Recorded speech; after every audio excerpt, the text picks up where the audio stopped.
Princess Zara stood at the large window of her ship. She looked out at the blue and green planet called Earth.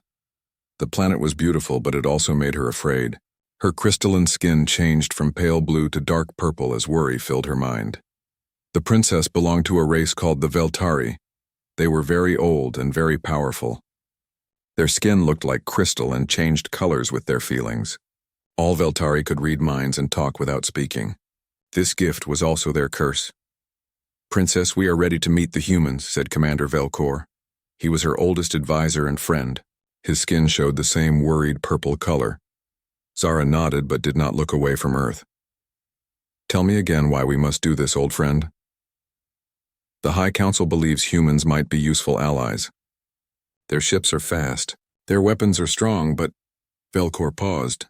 "But," Zara asked, "but their minds are chaos, wild emotions, dangerous thoughts. If you try to bond with one of them, it could kill you." Zara had heard this warning many times. Her people could form deep mind connections with others. These bonds made them stronger and happier, but every time they tried to bond with other alien races, something went wrong. The other aliens went insane or died. Sometimes the Veltari died too.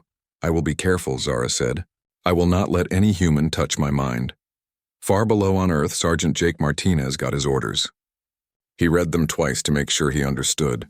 First contact with aliens. Real aliens. Not a drill. Jake had been a soldier for 8 years. He fought in the Mars colony wars. He protected mining stations from space pirates, but he had never met beings from another star system. "Martinez," shouted Captain Bill Roberts. "Get your gear. We leave in 1 hour." Jake packed his weapons and armor quickly. His hands moved without thinking. He had done this many times before, but his heart beat faster than usual. Today was different. "You scared, Sergeant?" asked Private Amy Rodriguez. She was young and new to the unit. "Smart soldiers are always a little scared," Jake said. "Fear keeps you alive." The human ship called New Horizon was not as big as the alien ship, but it was fast and well armed. Jake and his team of 6 soldiers went aboard with the diplomats. Their job was simple: protect the peace talks, don't start a war. Dr. Helen Wright led the human delegation. She was an expert in alien cultures, even though no one had met any aliens before today. "Remember," she told everyone, "we know almost nothing about these beings. Be polite, be careful, and whatever happens, do not touch them without permission." The meeting would take place on an old space station between Earth and Mars. The station had been empty for years. Both sides agreed it was neutral ground. Jake checked his rifle one more time as they got closer to the station. Through the ship's window, he could see the alien vessel. It was huge and beautiful. The hull seemed to glow with soft light. Strange patterns moved across its surface like living art. "Amazing," whispered Amy. "Stay focused," Jake told her. "Pretty things can still be dangerous." The space station was cold and empty inside. The humans set up their meeting room in the old command center. They brought their own air and heat. The aliens did the same in another section of the station. When the time came, both groups walked slowly toward the main docking bay. This would be the first time humans and Veltari stood in the same room. Jake saw her first. The alien princess was tall and thin, with skin that looked like blue crystal.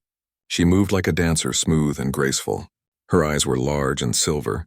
When she looked at the humans, her skin changed to a lighter blue color. Behind her walked other aliens. They all had the same crystal skin, but in different colors. Some were green, some purple, some gold. They wore robes that seemed to float around their bodies. Dr. Wright stepped forward. "Welcome. I am Dr. Helen Wright, speaking for the people of Earth." Princess Zara moved closer. When she spoke, her voice was soft and musical. "I am Princess Zara of the Veltari Empire. We come in peace." The words sounded strange in her mouth.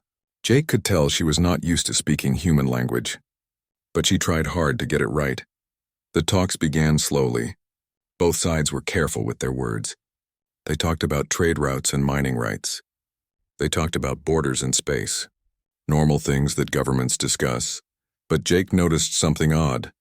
Every few minutes, Princess Zara would look at him. Not at Dr. Wright or the other diplomats, at him. When their eyes met, her skin would change color, blue to amber to soft green. Jake felt strange too. Looking at the princess made his head feel fuzzy, like someone was whispering in his ear, but he could not understand the words. "Are you all right, Sergeant?" asked Dr. Wright during a break. "Fine, ma'am," Jake said. But he was not fine. Every time he looked away from the princess, he wanted to look back.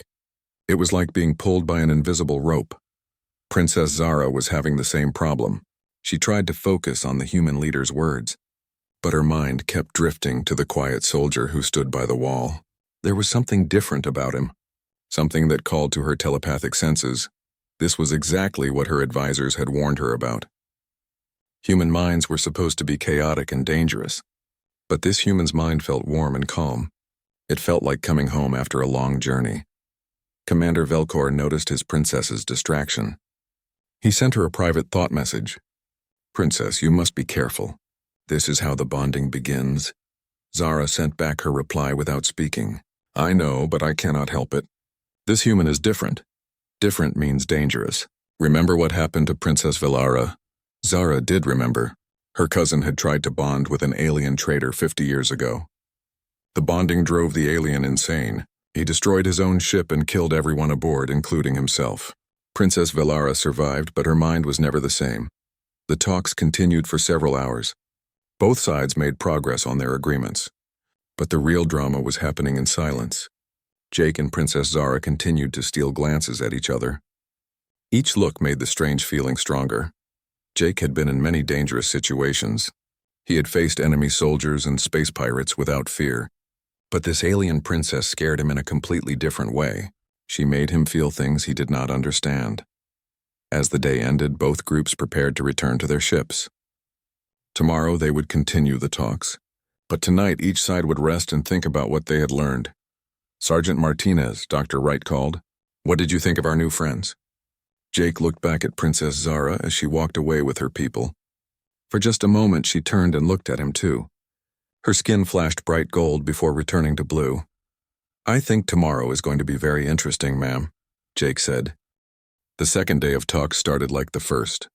Both groups met in the old command center of the space station. But Jake could feel that something was different. The air seemed to buzz with electricity. Princess Zara looked tired. Her crystal skin was pale blue, almost white. Commander Velcor stayed very close to her side. Jake noticed that the other aliens kept looking at their princess with worried expressions. Dr. Wright and the alien leaders discussed mining rights in the asteroid belt. It was boring talk about numbers and zones. Jake tried to pay attention, but his eyes kept moving to Princess Zara. She was looking at him too. Every time their eyes met, Jake felt that strange whisper in his head grow stronger.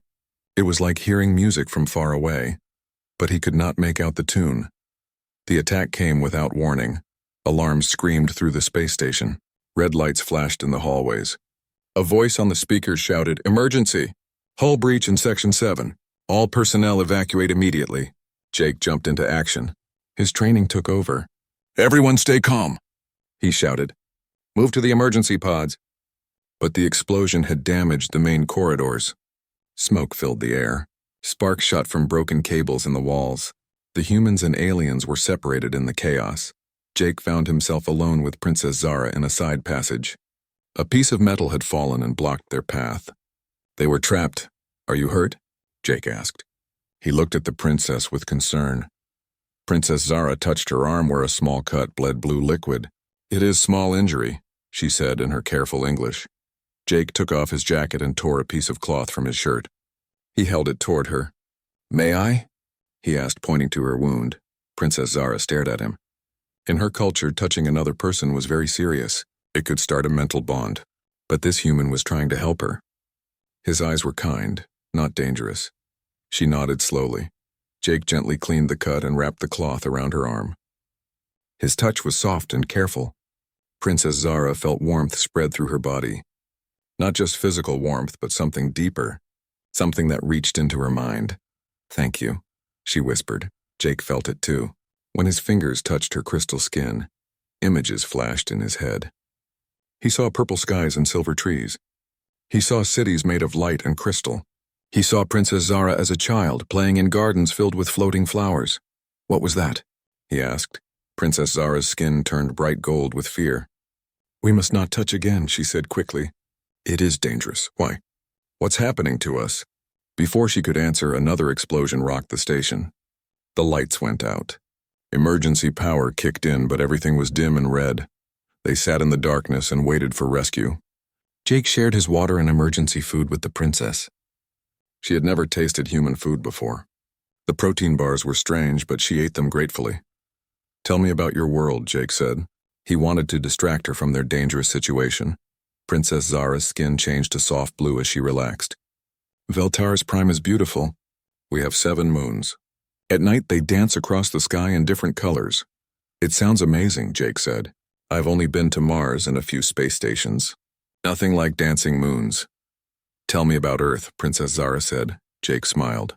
"Earth has oceans, huge bodies of water that stretch to the horizon, and forests with trees taller than buildings, and snow that falls from the sky like tiny white flowers."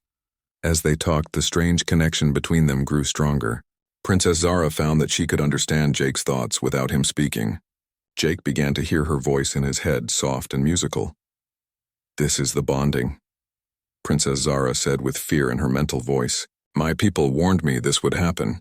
"Is it bad?" Jake asked in his thoughts. "It has always been bad before. Other aliens who bonded with my people went insane. Some died." "I don't feel insane," Jake said. "I feel peaceful." Princess Zara was surprised. The bonding did feel peaceful. In the past, when her people tried to bond with other aliens, there was pain and chaos. But with Jake, everything felt calm and right. "Maybe humans are different," she thought. "Maybe we are," Jake agreed. Hours passed before rescue teams found them. By then, the bonding had grown much stronger. Jake could see flashes of Princess Zara's memories. She could feel his emotions as if they were her own.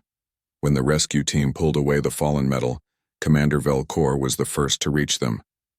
He took one look at Princess Zara and his skin turned dark red with anger. "Princess, what have you done?" he demanded in the Veltari language. Jake could understand the words even though he had never learned Veltari. The bonding was teaching him her language. "I have done nothing wrong," Princess Zara replied. "This human helped me when I was injured. You have started a forbidden bond. This could kill you both." Dr. Wright arrived with the human rescue team. She saw Jake and Princess Zara sitting close together. Something was different about them. They moved in perfect sync like dancers who had practiced together for years. "Sergeant Martinez, are you injured?" Dr. Wright asked. "No, ma'am." "The princess had a small cut, but she's fine now." Dr. Wright noticed that Jake was speaking more formally than usual. His voice had a musical quality that had not been there before. Commander Velcor pulled Princess Zara aside. "We must leave immediately," he said in Veltari. "The High Council must know what has happened." "I do not want to leave," Princess Zara replied.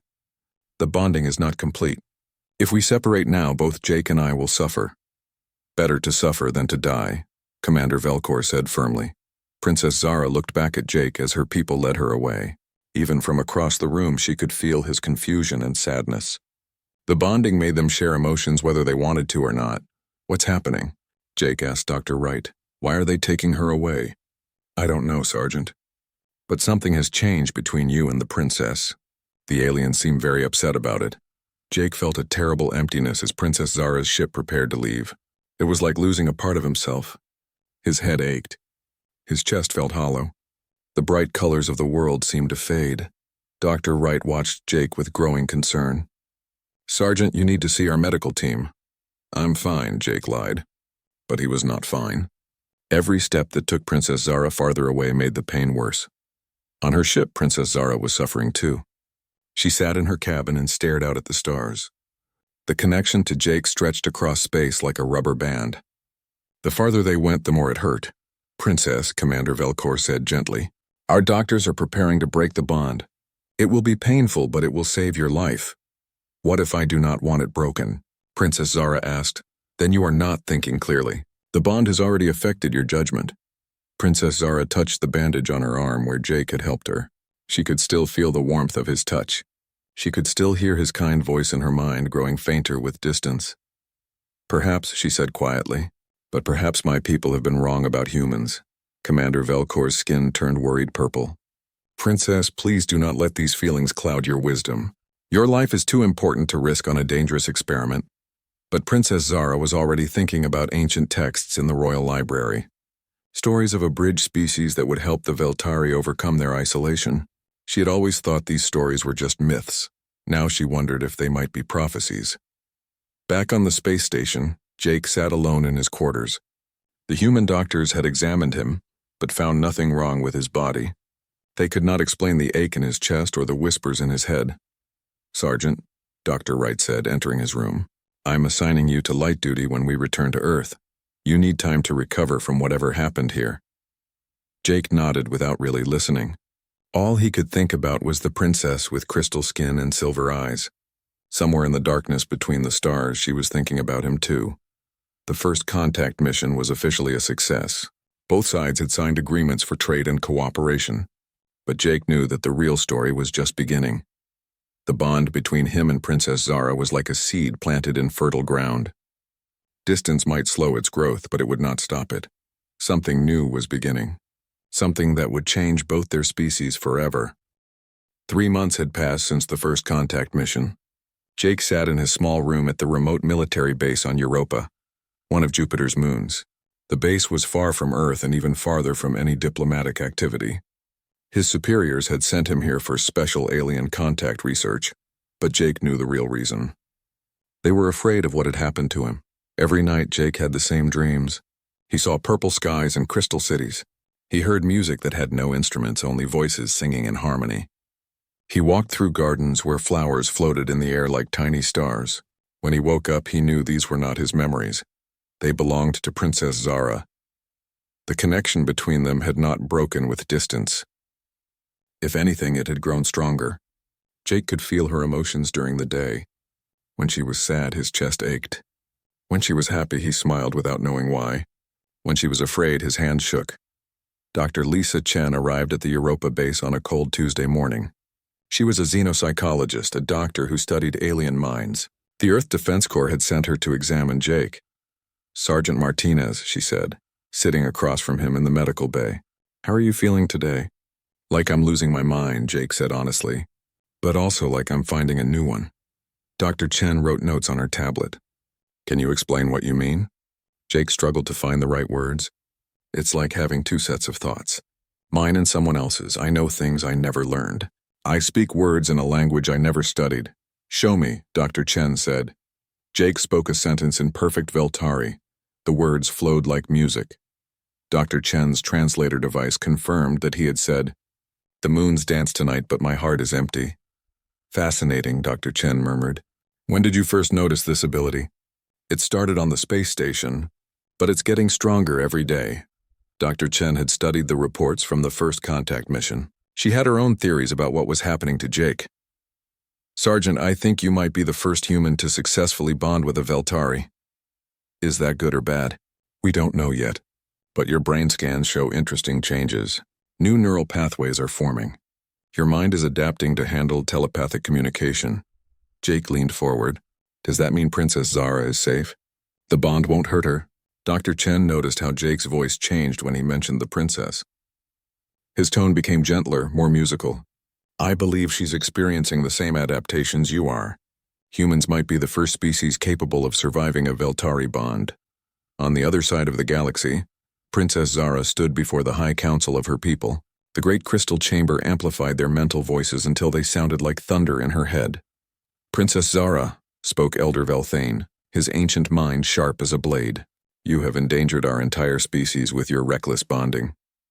"I have discovered something wonderful," Princess Zara replied. "The human Jake is not like other aliens. The bond does not hurt him. It makes him stronger." "Impossible," declared Elder Velsira. "We have tried bonding with dozens of species over the centuries. They all ended in madness or death." Princess Zara's skin glowed with determination. "Then we have been bonding with the wrong species. Humans are different." Elder Velthane's skin turned the deep red of anger. "You speak like someone whose mind has already been poisoned by the bond. We must sever the connection before it destroys you both." "I will not allow it," Princess Zara said firmly. The council chamber fell silent. No one had ever defied the High Council so directly. "Princess," Elder Velsira said more gently, "we know you believe you are helping our people, but this bond threatens everything we are." Princess Zara had spent many hours reading the ancient texts in the royal library. The old prophecies speak of a bridge species, a people who would help us overcome our isolation and join the greater galaxy.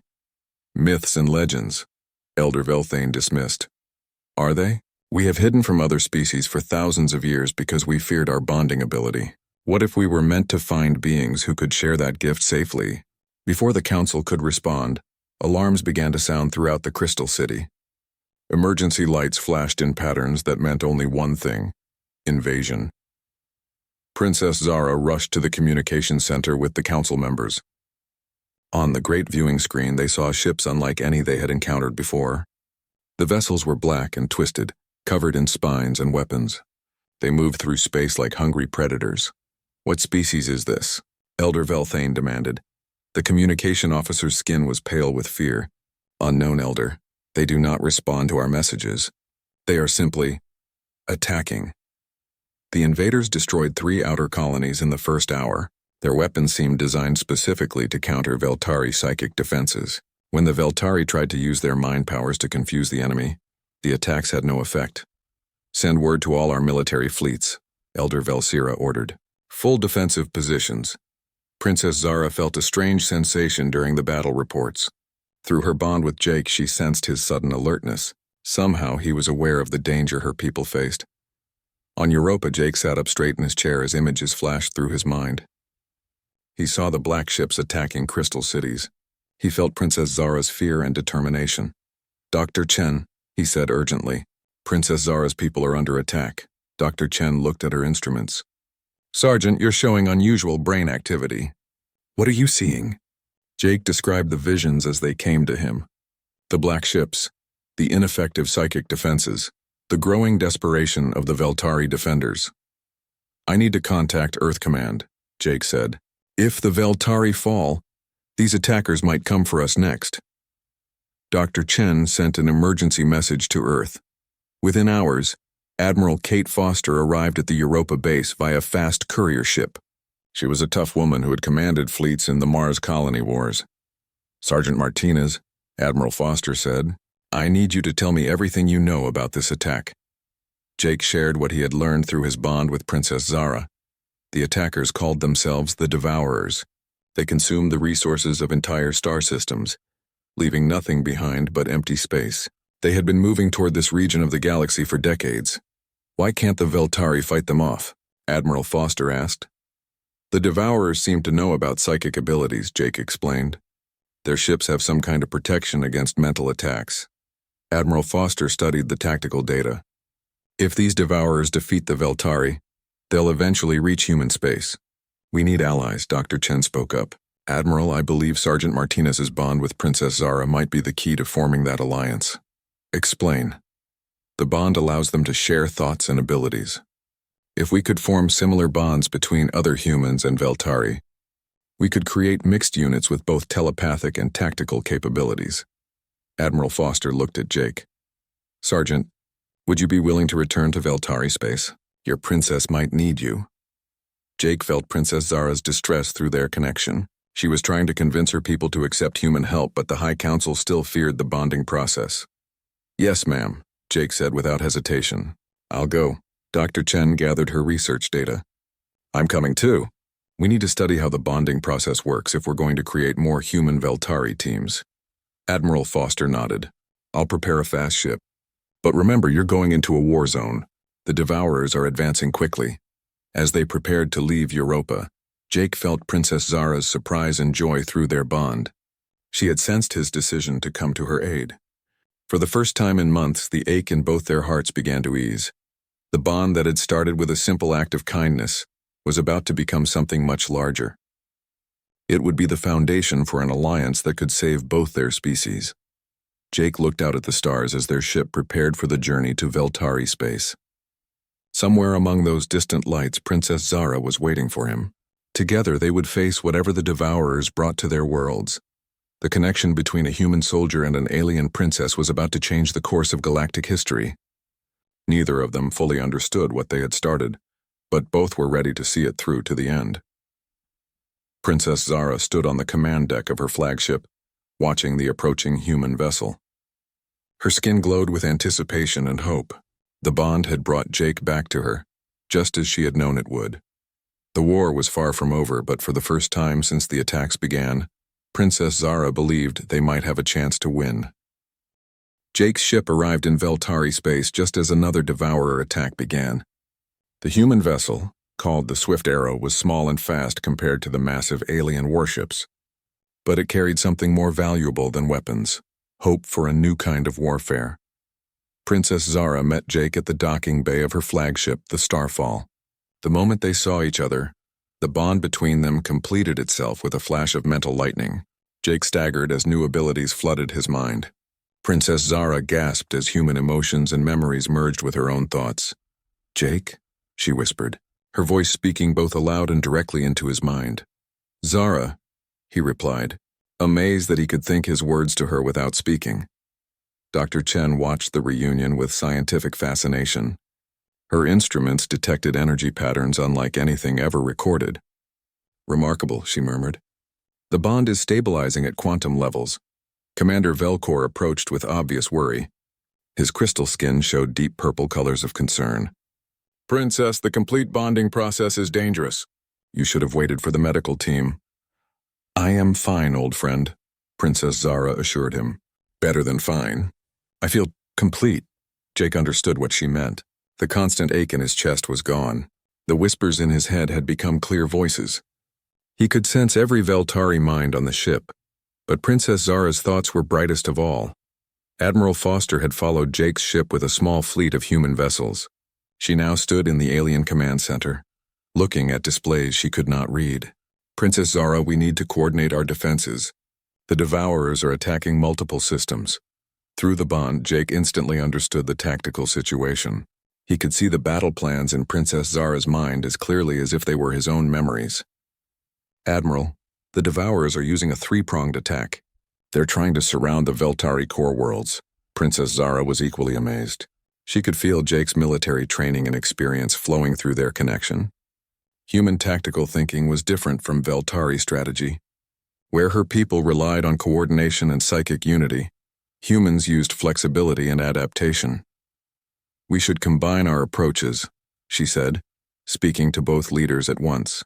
"Veltari psychic coordination with human tactical flexibility." The first test came sooner than expected.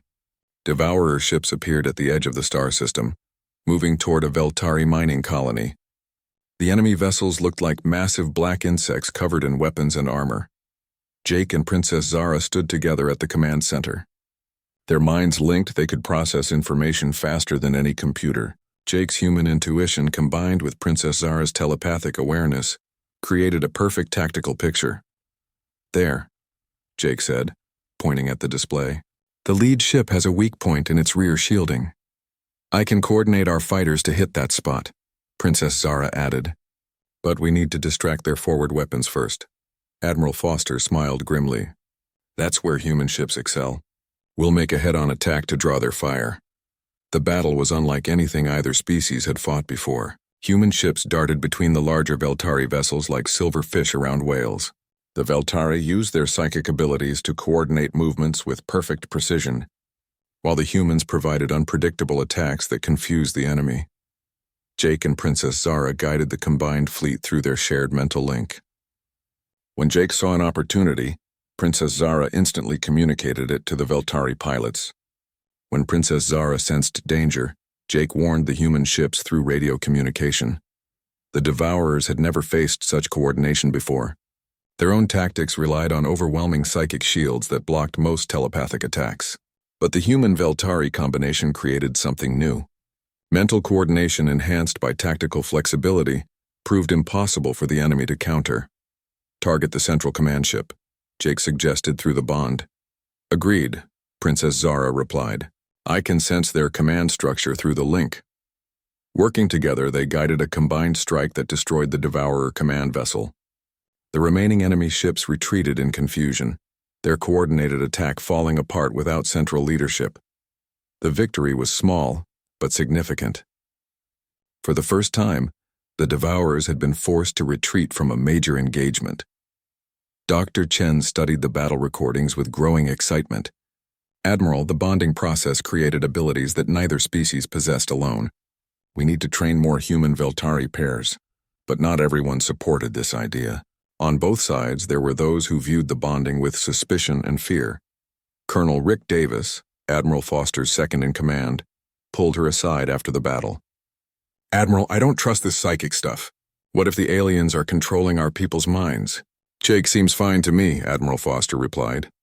"Better than fine. He's become a tactical genius." "That's what worries me," Colonel Davis said. "People don't just become geniuses overnight. What if this bonding changes them into something that isn't human anymore?" Similar concerns were raised in the Veltari High Council. Elder Velthane contacted Princess Zara through emergency communication. "Princess, you have exposed our mental abilities to an alien species. How do we know they will not use this knowledge against us?" "Because I can feel Jake's intentions," Princess Zara replied. "The bond works both ways. He cannot lie to me and I cannot lie to him. There is no deception between bonded minds." Elder Velsira joined the conversation. "But what of the other humans?" "Can you vouch for all of them?" Princess Zara admitted she could not. The bonding process required trust and emotional connection. It could not be forced or faked. Despite the concerns, the military situation forced both sides to continue the cooperation. The Devourers were advancing on multiple fronts. Traditional tactics had failed to stop them. The Human-Veltari alliance was the only strategy that showed promise. Dr. Chen began working with Veltari scientists to understand the bonding process better. They discovered that not all humans could bond with Veltari. It required specific brain patterns and emotional compatibility. Only about 1 human in 50 had the right mental structure. Similarly, not all Veltari could bond safely with humans. Young Veltari had the most success as their minds were still flexible enough to adapt to human thought patterns.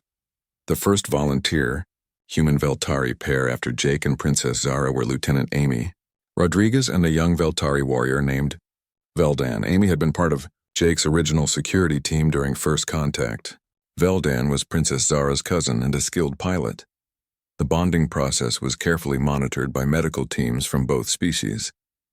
Unlike Jake and Princess Zara's accidental bond, this one was formed gradually over several days. "It feels strange," Amy reported during the process, "like learning to see with new eyes." Veldan's experience was similar.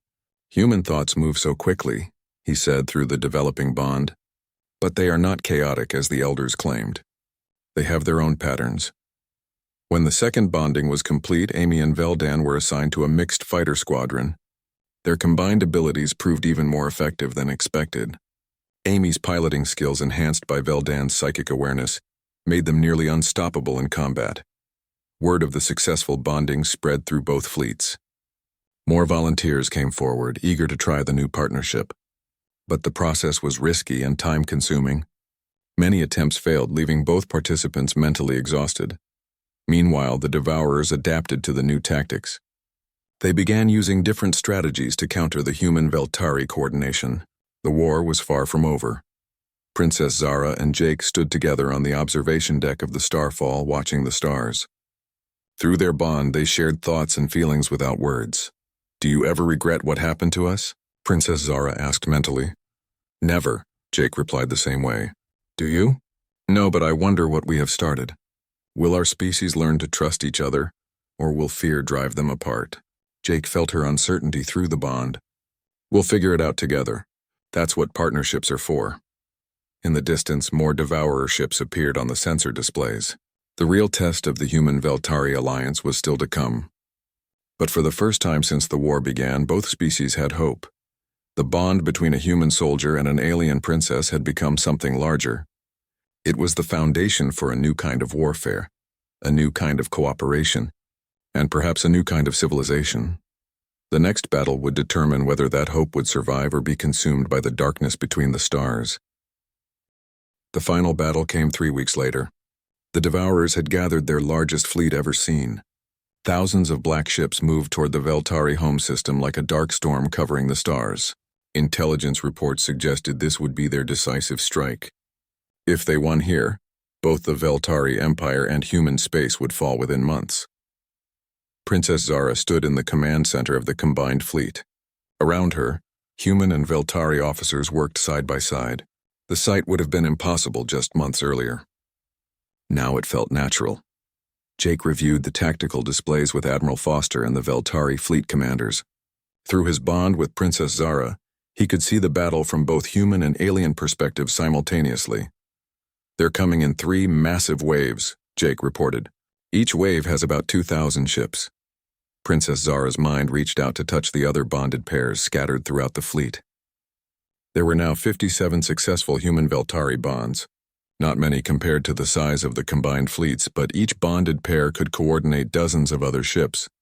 The first wave will hit our outer defenses in 6 hours, Princess Zara announced. All bonded pairs, prepare for deep coordination protocols. Dr. Chen watched from the medical bay where she monitored the bonded pair's vital signs. Her research had revealed that the bonds grew stronger under stress. In battle, the human Veltari teams performed at levels that should have been impossible. The first wave of Devourer ships arrived like a black tide. They moved in perfect formation, their weapons firing and coordinated, patterns that had destroyed dozens of worlds. But the human Veltari fleet was ready. Jake and Princess Zara linked their minds to create a command network that spanned the entire defensive force. Human intuition flowed through Veltari telepathic channels. Alien coordination enhanced human tactical flexibility. Squadron 7, adjust course by 15 degrees, Jake thought to the Veltari flight leader. The alien pilot received the thought instantly through Princess Zara's mental network. Human destroyers, target the enemy command cluster, Princess Zara added, her thoughts flowing to Admiral Foster through Jake's radio communication. The Devourers found themselves facing something they had never encountered.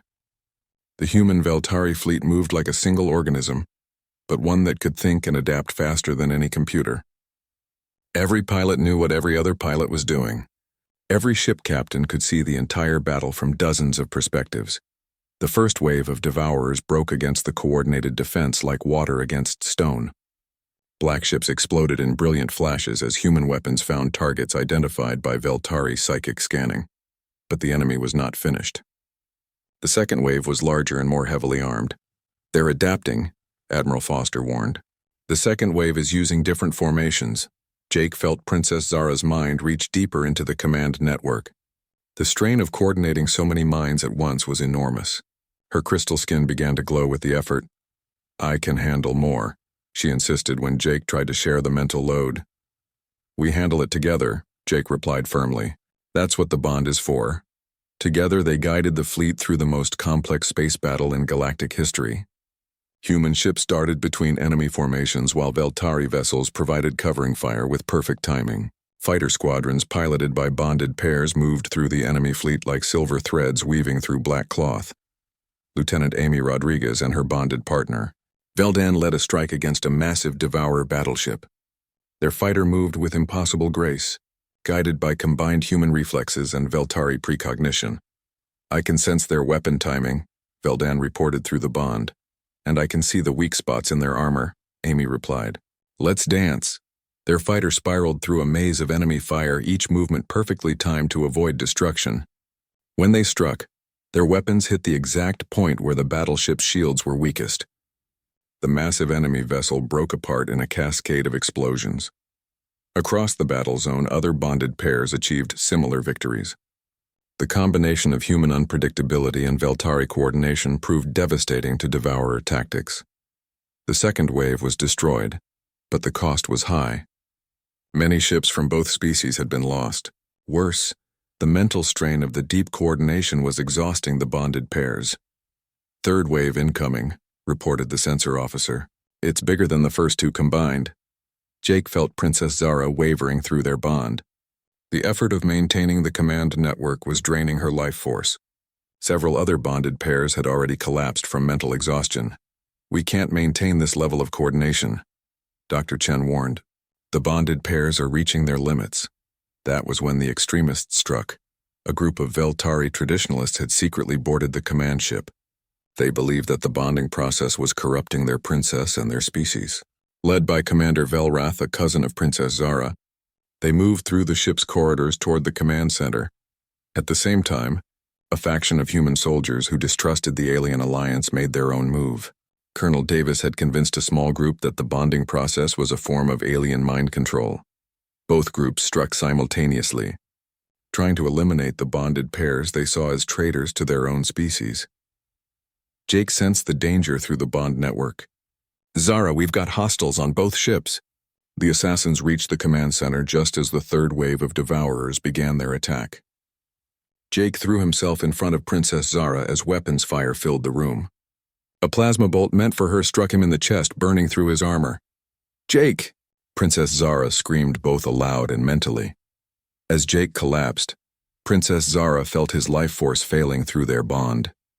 Without thinking, she did something that had never been attempted before. She opened their bond completely, sharing not just thoughts and emotions but the very essence of life itself.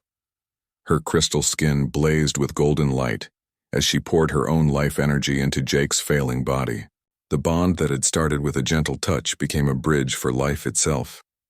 Jake's eyes opened as Veltari life force merged with human biology. He felt stronger than ever before, enhanced by Princess Zara's gift. But the effort had left her weak and fading. "Now I understand," Princess Zara whispered. "The bond is not about power or control. It is about sacrifice and love." Her words were heard not just by Jake, but by every bonded pair in the fleet. The realization spread through the command network like wildfire. The bond was not a weapon or a tool. It was an expression of the deepest connection possible between two minds. The assassins from both species stopped their attacks, seeing the truth of what they had tried to destroy. Commander Velrath dropped his weapon, his skin changing to the deep blue of shame. Colonel Davis ordered his men to stand down. Jake helped Princess Zara to her feet. Together they turned to face the third wave of devourers. But something had changed in the command network. The bonds between all the pairs had deepened and strengthened.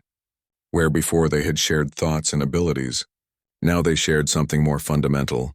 They shared purpose. The third wave of devourers met a fleet that fought not as two species working together, but as one people defending their home. The battle was swift and decisive. Enemy ships that had seemed invincible were destroyed by perfectly coordinated attacks. The Devourer fleet broke and fled, their invasion finally defeated. In the aftermath, as rescue teams counted the dead and repaired damaged ships, the true meaning of what had happened began to sink in. The bond between humans and Veltari had evolved beyond anything either species had imagined. Princess Zara and Jake stood together on the observation deck of the Starfall, looking out at the fleet. Human and Veltari ships flew in formation, their crews working together as naturally as breathing. "What happens now?" Jake asked. Princess Zara smiled, her skin glowing with soft gold happiness. "Now we build something new. Not a human civilization or a Veltari empire, but something that includes both." 6 months later, the first joint colony was established on a world halfway between Earth and Veltaris Prime. Families from both species lived side by side. Children grew up learning to speak with both voices and minds. Jake and Princess Zara were appointed as the first ambassadors of the new alliance. Their bond had become the model for cooperation between the two peoples. Not all individuals could form the deep psychic connections, but everyone could learn from the example of trust and understanding they represented. Dr. Chen published her research on the bonding process, showing how humans and Veltari had evolved in ways that made them perfect partners. Where humans provided adaptability and emotional strength, Veltari offered coordination and mental discipline. The Devourers never returned to threaten either species. Other alien races, hearing of the human-Veltari alliance, began reaching out to establish their own relationships with the bonded peoples. On a warm evening in the joint colony, Jake and Princess Zara walked through gardens where earth flowers grew beside Veltari crystal trees. Around them, children played games that required both speech and telepathy. The future they had helped create stretched out before them like an endless field of stars. "Do you think we did the right thing?" Princess Zara asked, her thoughts mixing with her spoken words. Jake took her hand.